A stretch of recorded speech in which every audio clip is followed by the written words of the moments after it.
जा अरे सुना अरे कौन कसूर कैली कि तू हम क्यों भूल गई बताओ।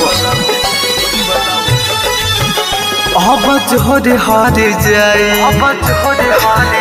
काहे कहलू बेवफाई। अब जोरे हार जाए काहे कहलू बेवफाई। तोरा प्यार में हमारा आवत हरवाई। कोई कसूर का बताई हो दिलावा के गम न सहाई हो। कोई कसूर का बताई हो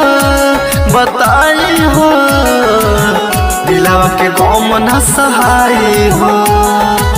दिलावा के गम न सहाई हो।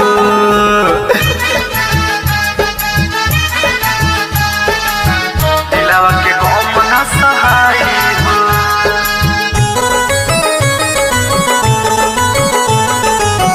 दिलावा के गम न सहाई हो।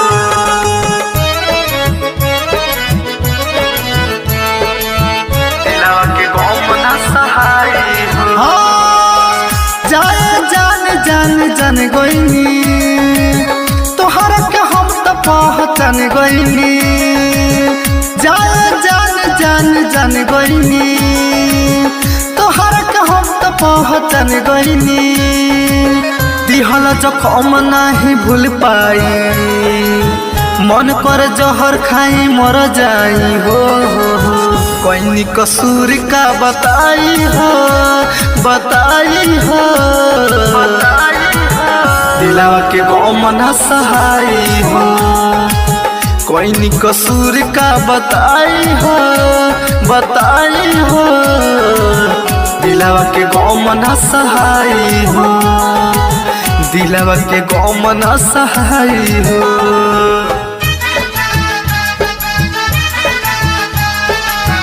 दिलावा के गम न सहाई हो।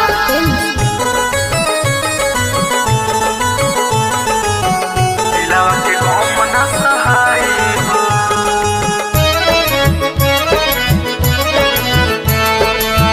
दिलावा के गम न सहाई हो।